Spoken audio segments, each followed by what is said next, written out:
Hey there, welcome to TechX Bytes. Today, we're diving into object-oriented programming in Python. By the end, you'll understand how to structure your code using classes and objects to build more powerful and organized applications. Let's get started. Object-oriented programming, or OOP, is a programming paradigm that organizes code around objects rather than functions and logic. An object is a collection of data attributes and the functions, methods that operate on that data. Python is a multi-paradigm language, but it has excellent support for OOP. Let's learn how to use it. In Python, we create classes using the class keyword. A class is like a blueprint that defines what attributes and behaviors objects of that class will have. Now let's give our class a name. We'll call it car.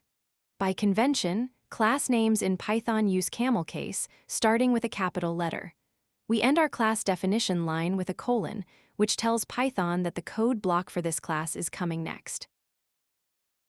Every class typically has a constructor method called init. This special method is called automatically when we create a new instance of the class. The first parameter is always self, which refers to the instance being created. We can also add other parameters that will be required when creating a new car, such as make, model, and year. Inside the constructor, we're setting up attributes for our car objects. Each car will have a make, model, and year. We use self.attributeName to create an attribute that belongs to the instance. When someone creates a car, these attributes will store the information that makes each car unique. To create an actual car object, or instance, we call the class name as if it were a function, passing in the required arguments. This creates a new car with make Toyota, model Corolla, and year 2022. We're storing this new car object in a variable called myCar so we can work with it. We can access the attributes of our object using dot notation. Let's print out some information about our car. We're creating a formatted string that includes the year, make, and model of our car. This gives us a nice readable sentence about our car object. Let's run our code to see it in action. When we run the file car class, we should see the output describing our car. Great, we've successfully created our first class and object. Now, let's add some behavior to our class by defining methods. Methods are functions defined inside a class. They define the behaviors that objects of the class can perform. We've added a new attribute called odometer that starts at 0, and a drive method that increases the odometer reading when the car is driven. Our car is starting to feel more like a real object with both data and behavior. Let's create a car and call its drive method a couple of times. We first drive 100 miles, then another 50 miles. Notice how the odometer keeps track of the total miles driven. This demonstrates how objects maintain their state over time as methods are called. When we run our updated code, we can see that our car's drive method works as expected. The first drive adds 100 miles to the odometer, and the second adds another 50, bringing the total to 150 miles. This demonstrates how objects can maintain their state and perform actions. Now, let's look at a fundamental OOP concept called encapsulation. Encapsulation refers to bundling data with the methods that operate on that data and restricting direct access to some components. In Python, we indicate a private attribute by prefixing it with double underscores. Here, we're making the account balance private to prevent direct modification. This helps protect the data from unintended changes. To provide controlled access to our private attribute, we create special methods. The getBalance method allows read-only access to the balance, while the deposit method provides a controlled way to modify it. This way, we can validate inputs and ensure the balance is never modified in an invalid way, like adding a negative amount. Let's create a bank account and interact with it through its methods. We set up an account for Alice with an initial balance of $1,000. We can access the owner directly since it's a public attribute, but for the balance, we need to use the getBalance method. Then, we deposit $500 using the deposit method. When we run our bank account code, we can see the account details and a successful deposit. By encapsulating the balance, we ensure it can only be modified through approved methods, which include validation logic. This makes our code more robust and less prone to errors. Now, let's explore inheritance, another key OOP concept. Inheritance allows us to define a class that inherits attributes and methods from another class. Let's start with a base class called animal that has species and sound attributes and a method to make a sound. This will serve as the parent class for more specific animal types. Now we create a dog class that inherits from animal. We include the parent class name in parentheses after the class name. In the constructor, we call the parent class's constructor using super.init and pass it the appropriate values. We also add new attributes and methods specific to dogs, like name, breed, and a describe method. Let's create a dog object and call both its own method and the method it inherited from animal. We're creating a golden retriever named Buddy. We can call the describe method that's defined in the dog class, as well as the make sound method that dog inherited from animal. When we run our code, the output shows that our dog object can use both its own method and the method inherited from animal. This is the power of inheritance. It allows us to reuse code and create hierarchies of related classes. Next, let's explore the concept of polymorphism. Polymorphism allows objects of different classes to be treated as objects of a common superclass. One way to achieve this is through method overriding. Here, our cat class overrides the makeSound method from the animal class with its own implementation. Cats will now have their own unique way of making sounds. Polymorphism allows us to process objects of different classes through a common interface. Here, our animal chorus function works with any object that has a makeSound method, regardless of its actual class. We create a dog and a cat, then pass them both to the function. Each animal will make its sound in its own unique way. When we run the code, we see both animals making sounds, but in their own unique ways. The dog uses the makeSound method inherited from animal, while the cat uses its own overridden version. This is polymorphism in action. It allows us to write more flexible and reusable code. Now, let's learn about abstract classes. Abstract classes are classes that cannot be instantiated on their own and often include methods without implementation that must be implemented by subclasses. In Python, we use the ABC module to create abstract classes. Let's start by importing what we need from this module. Here we're creating an abstract class called shape that inherits from ABC. We've defined two abstract methods, area and perimeter, with the abstract method decorator. These methods don't have real implementations yet. They're just placeholders that tell Python any subclass must implement these methods. Now we create a concrete subclass called circle that inherits from shape. Since shape has abstract methods, we must implement all of them in our circle class. We've implemented both area and perimeter with formulas specific to circles. Now we can create circle objects because all the abstract methods have been given concrete implementations. Let's create a circle with radius 5 and call its methods. We're calculating and printing both the area and perimeter of our circle. This demonstrates how abstract classes can serve as templates that enforce a certain structure on their subclasses. When we run our code, we can see the area and perimeter of our circle calculated correctly. Abstract classes are useful for defining interfaces that derived classes must implement. They help ensure consistent functionality across related classes. Now, let's explore multiple inheritance. Multiple inheritance allows a class to inherit from more than one parent class.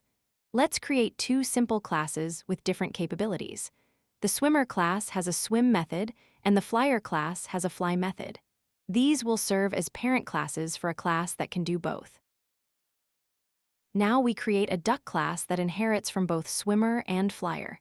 We list both parent classes in parentheses, separated by commas. This means a duck object will have both the swim and fly methods. We also add a name attribute and a describe method specific to ducks. Let's create a duck named Donald and use its methods. We can call the describe method defined in the duck class, as well as the swim and fly methods inherited from the parent classes. This demonstrates how multiple inheritance allows a class to combine features from different sources. When we run our code, we can see that our duck object can use methods from both parent classes. Donald can both describe himself, swim, and fly. Multiple inheritance can be powerful but should be used carefully to avoid complexity. Now, let's look at some special method types: class methods and static methods. Class variables are shared by all instances of a class. They belong to the class itself rather than to specific instances. Here, we're creating a person class with a population variable that will track the total number of person objects created. This value will be shared across all instances. A class method is bound to the class rather than its instances. It can modify class state that applies across all instances. We define it using the class method decorator, and it takes CLS as its first parameter, which is a reference to the class. Here, we've added an init method that increments the population each time a person is created, and a getPopulation class method to retrieve the current count. A static method doesn't access or modify class or instance state. It's a regular function that happens to live in the class namespace. We define it using the static method decorator, and it doesn't take self or CLS as its first parameter. Here, we've added an isAdult static method that checks if a given age is considered adult. Let's create some person objects and use both the class method and static method. We create Alice and Bob, which should increase the population to 2. Then, we check the population using the class method and test 2 ages with the static method to see if they're considered adults.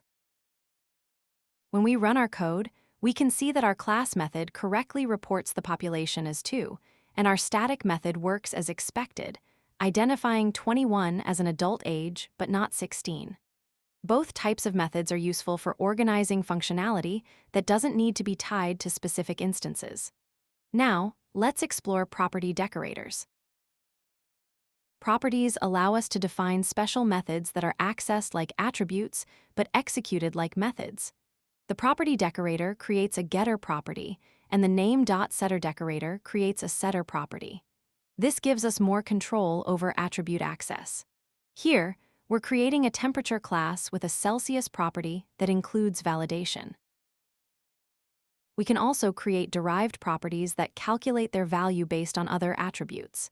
Here, we're adding a Fahrenheit property that is derived from Celsius. We can get the temperature in Fahrenheit, and we can also set the temperature in Fahrenheit, which automatically updates the Celsius value. This keeps our 2 temperature scales in sync. Let's create a temperature object and use its properties. We start with a temperature of 25 degrees Celsius and print both Celsius and Fahrenheit values. Then we set the temperature to 68 degrees Fahrenheit and print the values again. Notice that we access the properties like regular attributes, but behind the scenes, our getter and setter methods are being called. When we run our code, we can see our temperature conversions working correctly. First, we see that 25 degrees Celsius equals 77 degrees Fahrenheit. Then, after setting the temperature to 68 degrees Fahrenheit, we see that corresponds to 20 degrees Celsius. Properties provide a clean interface for working with attributes while maintaining control over their access and modification. Now, let's look at special methods known as Dunder methods. Dunder methods, short for double-underscore methods, are special methods in Python that define how objects of your class behave in various situations. The str method defines the string representation for end users, while repr defines the representation for developers. These methods are called automatically in certain contexts, like when you print an object or display it in the interactive console. Let's create a book and see how its string representations work. We create a book titled Python OOP by John Smith with 300 pages. Then we explicitly call the str and repr functions on our book object, which in turn call the corresponding Dunder methods we defined in the class. When we run our code, we can see both string representations of our book. The informal string is user-friendly, showing just the title and author. The representation is more detailed and could be used to recreate the object. Both have their uses in different contexts. Now, let's look at Dunder methods for arithmetic operations. Dunder methods also let us define how objects behave in operations like addition, subtraction, and more. The add method defines what happens when we use the plus operator on our objects. Here, we're creating a vector class where adding two vectors creates a new vector with the sum of the x and y components. Let's create some vector objects and add them together. We create v1 at position 12 and v2 at position 34. When we add them together using the plus operator, Python calls the add method behind the scenes. This creates a new vector v3 that we can then print out. When we run our code, we can see that we've successfully defined how vector objects should be added together. The output shows that adding a vector at 12 to a vector at 34 results in a vector at 46, which is correct. There are many other Dunder methods for different operations like subtraction, multiplication, comparison, and more. Now, let's learn about composition. Composition is a design principle where a class is made up of one or more objects of other classes. Let's create a simple engine class that will be a component in our car class. This engine has a power attribute measured in horsepower and a start method. It's a standalone class that could be used in different contexts. In our car class, instead of inheriting from engine, we create an engine object as an attribute. This is composition. A car has an engine rather than is an engine. Let's create a car and start its engine. When we run our composition example, we can see how the car object uses its engine component. Notice how the output shows our Honda Civic starting its engine with 150 horsepower. Composition represents a has-a relationship rather than an is-a relationship, which gives us more flexibility than inheritance. Next, let's explore how Python handles method resolution when using multiple inheritance. Here we're setting up what's called a diamond inheritance pattern. Class A is at the top, with both B and C inheriting from A, and finally Class D inherits from both B and C each class, except D has its own version of the whoami method. This raises an interesting question. When we call this method on a D object, which version will actually run? Python needs a consistent way to decide this, and that's where method resolution order comes in. Now let's create an instance of Class D and examine how Python resolves method calls. We're using the special attribute called MRO to reveal the exact order Python will search for methods. Then we'll call the whoami method to see which version actually gets used. This will help us understand how Python navigates through multiple inheritance hierarchies. Looking at our results, we can see Python's search path clearly displayed. It first looks in D itself, then B, then C, then A, and finally the built-in object class. Since the whoami method is first found in Class B, that's the version that gets called. This explains why our output is B rather than C or A. This predictable order is crucial when working with complex inheritance structures. Now let's switch gears and explore another powerful Python feature, context managers. Now we're creating a custom context manager to handle file operations safely. Context managers are perfect for resource management, like files or database connections. Our file manager class has special methods. The enter method, which runs at the start of a with block, and exit, which runs at the end. Notice how enter opens the file and returns it, while exit ensures the file gets closed properly, even if errors occur. This pattern helps prevent resource leaks by automating cleanup. Here we're using our file manager with the with statement to open a file called example.txt in write mode. When this line runs, Python automatically calls our enter method, opening the file and assigning it to the variable called file. While the standard open function already works as a context manager, we're using our custom class to demonstrate the concept. Now we're ready to work with the file inside this block. Inside our with block, we simply write some text to our file. The beauty of using a context manager is that we don't need to worry about explicitly closing the file afterward. Once Python reaches the end of this block, it will automatically call our exit method, ensuring the file gets closed properly. This makes our code both cleaner and safer. Let's check if our file operations worked correctly. By using the cat command, we can view the contents of our file. Sure enough, there's our "Hello, world" message exactly as we wrote it. This confirms that our context manager successfully created the file, wrote to it, and closed it properly. Context managers are an elegant way to ensure resources are properly managed in Python. Today, we've covered several fundamental concepts in Python's object-oriented programming. We explored classes, objects, encapsulation, inheritance, polymorphism, abstract classes, multiple inheritance, specialized methods, property decorators, magic methods, composition, method resolution order, and context managers. These building blocks will help you create more organized, reusable, and maintainable code. I hope this journey through Python's object-oriented features has been enlightening. Remember that mastering these concepts takes practice, so try applying them in your own projects. If you have any questions or need clarification on anything we've covered, please leave a comment below. Thanks for following along, and happy coding!